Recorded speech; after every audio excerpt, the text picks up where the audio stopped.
I did get a lot of books that I haven't read yet, only because they looked cool. I'm not gonna lie, I judged most of these books by the cover.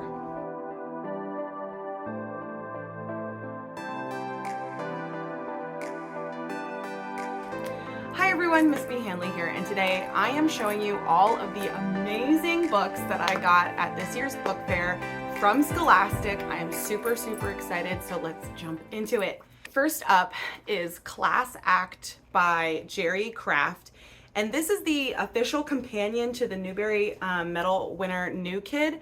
I have New Kid in my library right now, and it is really popular, so I had to get the second book, I guess, that goes along with it.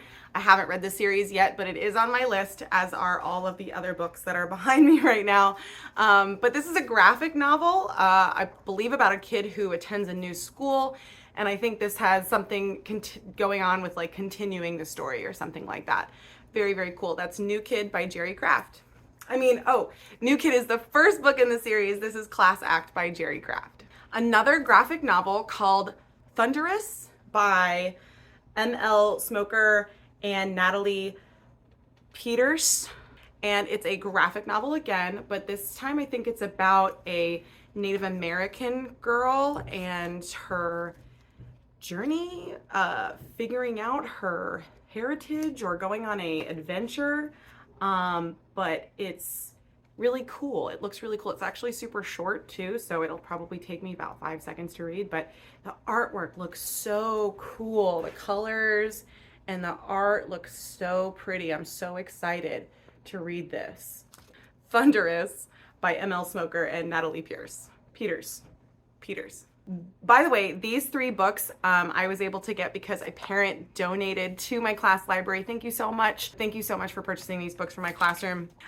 This book is by one of my favorite middle school teacher YouTubers, Colby Sharp, who does a ton of book reviews on his channel, and they are so interesting. They give me so many ideas and stuff to add to my classroom, so I really appreciate his videos.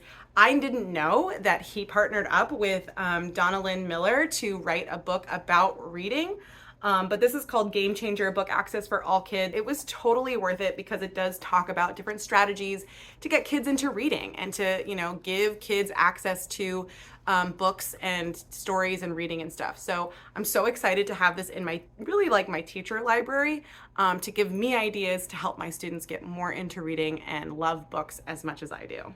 Thank you, Mr. Sharp. So now into the books that I was able to get for my classroom because our book fair did so well this year. I was able to actually purchase over $200 worth of books for my classroom, and I'm so excited to talk to you about all of these. Okay, the first one is a Goodreads Choice Award nominee, maybe. It's called They Both Die at the End by Adam Silvera. I've seen Adam Silvera's books on a lot of YA lists, and a favorite on the YA lists. This one sounds so interesting, and I cannot wait to read it. It's about 2 boys who basically are marked for death, and they know they have 24 hours left to live. And so they spend the time together, they're complete strangers, but they decide to spend the day together, you know, trying to figure out what to do on their last day on Earth. It sounds really sad, but also really interesting, and I'm like so fascinated. Plus, I've heard such amazing things about Adam Silvera's books, so I can't wait to read this and add it to my classroom library. The Buried by Melissa Gray. This looks just so creepy, and I have another of Melissa Gray's books rated, but I'm so excited about this book. It looks so creepy. It looks so cool. The cover looks like they're underground.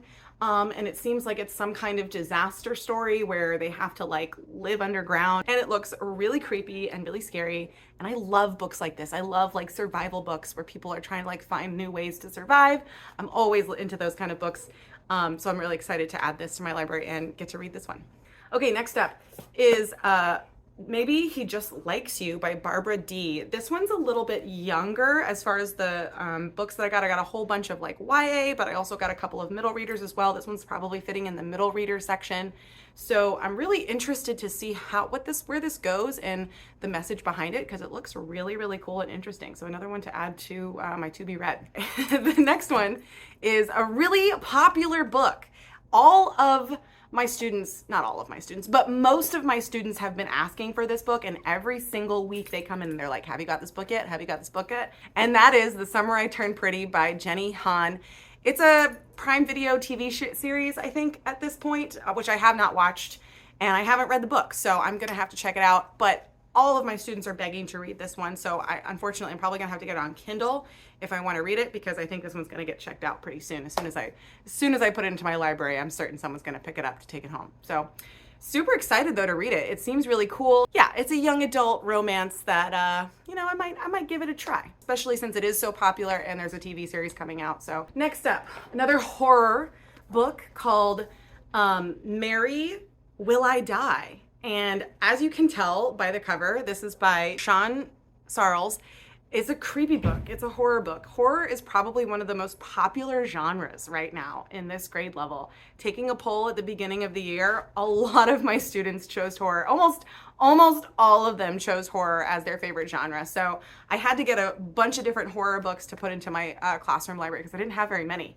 But that means I'm also going to have to read them myself. So hopefully this one doesn't give me nightmares, although the cover of the book definitely looks like it might. Next up is Res Dogs, which is by Joseph Bruchac. And this one is about Malian, who loves spending time with her grandparents and their home on the Wabanaki Reservation. So she gets stuck there, it seems like, and she has to spend time on this reservation and learning about her heritage, her culture, and protecting her grandparents and staying, you know, true to her family. So this one looks really cool. I love the dog on the cover. I can't say no to a book with dogs on the cover, especially. So I'm really interested to read this one. It's really kind of it's kind of cool, and it seems like it's about, oh, it's written in poetry. That's interesting. I'm gonna be excited to read this. I've got a couple of books that are written all in poetry like this, so that'll be really cool. And this seems like it's taking place during the pandemic years where people were stuck at home and weren't able to travel. So really interested to check this one out. Next up is Code Breaker, another story. Oh no, this is a historical fiction novel by Joseph Bruchac. It's the same author as Res Dogs. I got another one of his books called Code Breaker, and this one is about World War II, the conflict fought against Japan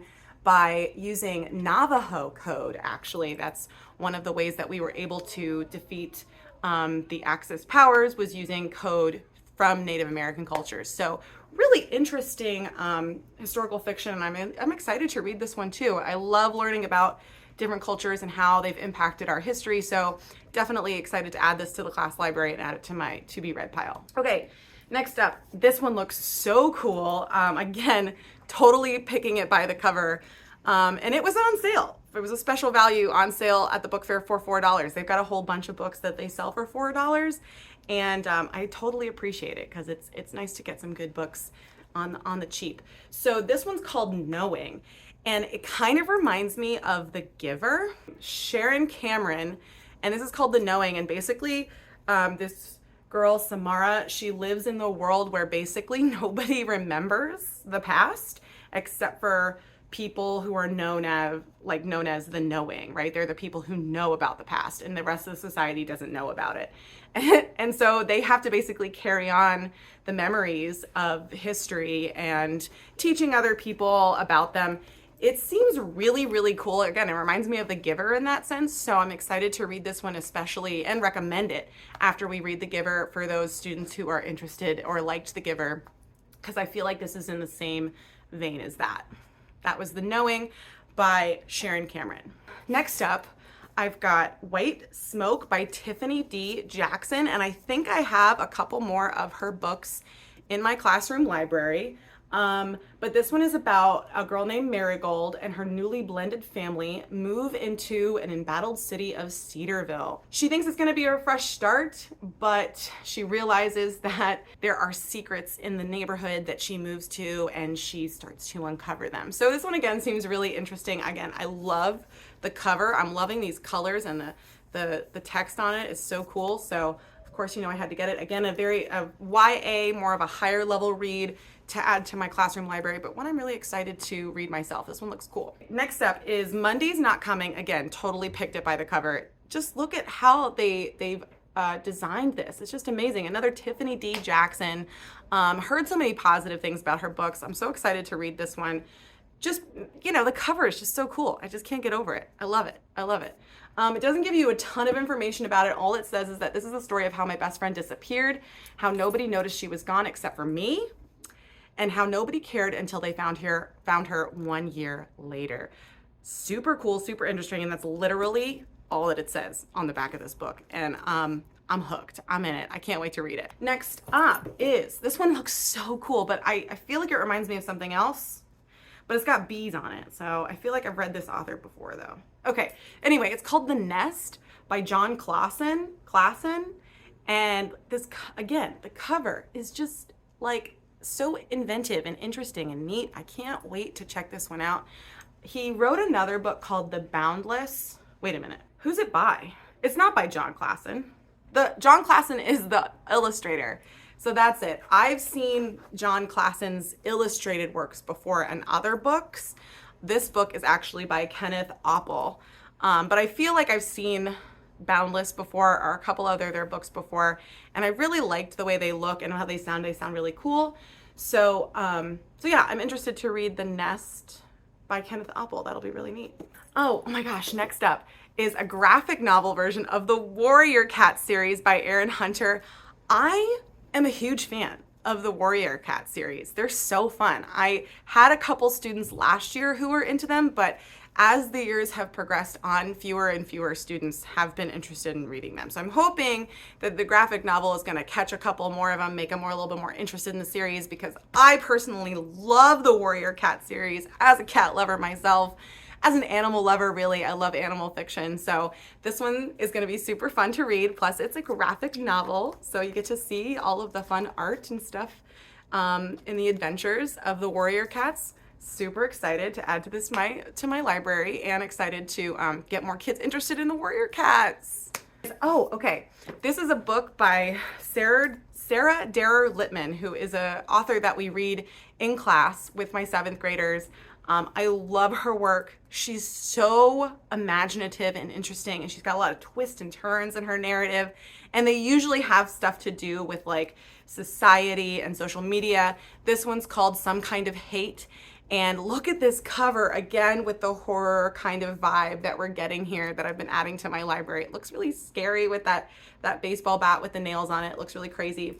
But again, her books are really, really intense. They're definitely more geared for YA, older readers, but they talk a lot about really important topics, especially when it comes to social interactions with teens online, and social media is really, really important. I had to pick it up because I just love Sarah Darer Littman. And I'm excited to read this. So next up, I've got a whole bunch. I'm going to try and go through these as quickly as I can. This is, again, a book that I totally judged by the cover. It's called Beasts of Prey by Ayana Gray. This one looks so cool. And it looks like it's some kind of fantasy. And there is a series that goes along with it. It is fairly sizable. It's definitely more of a YA, older reader book, but it does look really cool. And I'm really interested to see about the series, because it seems like it's like an urban fantasy book, like a magical realism kind of thing. So I'm interested to see about the series. I haven't heard of it before, so I'll be interested to pick it up and get into it. Next is, I think this is another like mystery horror book. It's called Girl Stolen by April Henry. I have a ton of April Henry in my library right now. And so I figured I would add another that I feel like a lot of kids are interested in reading. A lot of them love the mystery. They love the horror. It just keeps them like reading, keeps them turning pages. And this is about 16-year-old Cheyenne. It's a little bit smaller of a novel for YA, but it's also super interesting. It's about a girl who is blind, and she is kidnapped, I think. So she's like trying to survive her kidnapping. Sounds really scary and spooky and interesting and intense, but I'm totally into it. I'm totally into it, ready to read it. Next up is Free Lunch by Rex Ogle. Again, picked by the cover. Very cool cover, love the design. And it's a story of, I think it's about the author actually. maybe it's autobiographical possibly, but it's about his efforts to navigate his first semester of 6th grade as a poor kid in a wealthy school district. So a little bit of social commentary here, but also about his experience. So I didn't realize that it was possibly autobiographical. So I'll be interested to read it and possibly see if we can add it into the curriculum or into our summer reading project. It'd be cool. Next is The Door of No Return by Kwame Alexander. Kwame Alexander is a huge YA author. I have tons of books of his in my library, and I know a lot of the other teachers on our campus really love him. This is one of his newer ones, and of course he's gotten praise from all of the big authors that I love, so I'll be excited to read this. So this is, I think, a little bit different than what I've seen of his in the past, so it'll be interesting to see how this one turns out. It looks really cool. Okay, I got a couple more graphic novels here. So the first other graphic novel I have is Wait Till Helen Comes, and this is an adaptation of Mary Downing Hahn's novel. So I have the original novel, and then this is the graphic novel version of that book. Again, the art looks really cool, full color. Scholastic always does these full color graphic novels, and I am here for it. I so appreciate the full color graphic novels. I love them. Also, it's a horror book. It's a scary book, as you can tell by the cover. There's a scary girl on the front. Again, fitting with the theme. The kids love horror. I didn't do it. They just came in loving horror. It's not my fault, but I'm definitely going to pick up books that they like because it gets them reading. So can't wait to read, especially as a graphic novel. Look at that art. It's so cool. I'm so excited. But yeah, that's Wait Till Helen Comes graphic novel version. The next graphic novel I have is a Marvel graphic novel, Black Panther, Marvel Black Panther graphic novels. I think it's mostly centered around Shuri. I have a couple of books that are like novelizations of Shuri's adventures, and this is one of the graphic novels that they came out with. Again, full color, very cool. Love the art, love the colors, absolutely amazing. Plus, you gotta love Marvel. You gotta love Marvel comics and the stuff they're coming out with for kids, because it is really cool and interesting. It's grabbing their attention, so they'll definitely read it. I will definitely read it. Can't wait to check it out. The rest of the books that I have, the next one is by Gordon Corman. He is a really popular middle grade author. I have a ton of his books in my library already, and I think this is one of his newest ones. Trying to check the date on it. Called The Fort by Gordon Corman. It looks really cool. Again, I had to add it just because I have so many of his books on my shelf already, and a couple of the kids really do like reading these. They're shorter, and they're a little bit more fun, geared toward middle grade students. Yeah, really cool. This is another one that I chose just because of the cover, and I think it is maybe a horror, survival, I'm not sure, but it is The Getaway by Lamar, Giles, and just look at that cover. How fun and spooky and creepy is that? I'm so excited to read this. Probably another one that's geared more for YA, but still really interesting. So this one looks kind of creepy, kind of cool, kind of scary. Definitely one that I know my students will be interested in reading, but not until I read it first. Fiction books that I got, and then I'll show you the nonfiction that I got. So I got Curse of the Night Witch, which is a fantasy novel by Alex Astor. Again, I totally chose it by the cover. This cover is just so cool. This art is just so amazing. I absolutely love it.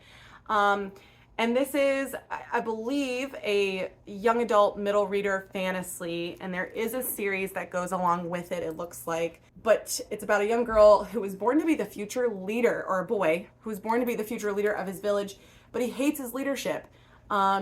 And is determined to choose a new path for himself. And it looks like he brings along a couple of friends to help him out on his adventure. Obviously, if you're chosen to do something and then you don't want to do it and you run away, there's definitely going to be a conflict there. So I'm excited to read this one. It looks interesting. I'm always up for a good fantasy. My last fiction book that I got is the new Alan Gratz 2 Degrees, which is about climate disasters. I think he usually does like survival, historical fiction, like wartimey stuff, mostly survival from what I'm seeing on my shelf. But again, I've got tons of Alan Gratz books on my shelf. I know the kids really like them. And this one looks really interesting, and it's about 3 different, maybe 4 different kids out in the California woods dealing with forest fires and climate change. It sounds really interesting. Again, had to get it just to add to the collection, but I'll definitely be checking out his books myself. The last 2 books that I got from the book fair There are 2 nonfiction books, and the first one was just a fun one, really, for me, called 101 Books You Should Read Before You Grow Up, edited and written by Bianca Schultz. And, you know, I just love it. I love books about books, you know? I'm just a huge fan of that. So I love a book that tells you about a whole bunch of good books that you should read before you turn a certain age, or just books that you should read in general.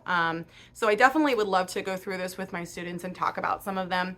I might use this for like a beginning of the year lesson or an end of the year lesson, just to get them into reading and getting into thinking about what books they would be interested in reading. So I love the cover of it too, because it shows a bunch of the different the characters from the books, which are fun. Plus, yeah, it's a book about books. What could go wrong? Okay, the last one is just another fun one for me, and it's maybe for like an off day activity. It's called Optical Illusions, but it talks about different optical illusions in art and design and stuff. I'm a huge sucker for design and art and stuff. And the coolest thing about this book is that in the back, they have pop-out stuff. So you can pop out these things, and it tells you how to make your own optical illusion. So cool, so cool. So I'm definitely gonna try that one day. I can't wait. And then I'll get to decorate my classroom with them, because that'll be so much fun. So yeah, I'm super excited about this. I think also I could definitely give this to one of the art teachers as well, and as a gift, and they would be fine with it. But I don't know, I kind of want to keep it for myself. So I haven't really quite decided yet what I'm going to do with this book, but I got it anyway, just because it's really cool. Okay, that's it. That's all the books, all the new books that I got from Scholastic. It's a huge haul. I love it so much. Thank you so much for donating, parents. Thank you so much for coming and buying from the book fair. The book fair is so important to have at our school, because not only does it help make our school money, but it also helps provide our students with really quality new books that they're into. And it's always, always, always awesome to see students excited about reading and excited about books, especially for me, because I love books and reading. So thank you so much, Scholastic Book Fair, for coming to our school. Thank you so much, students, for buying from the book fair, and thank you, parents, for volunteering and donating to our classroom library. It's awesome to have you. Thank you so much for watching. I hope you enjoyed my book haul from Scholastic, and I will see you in class.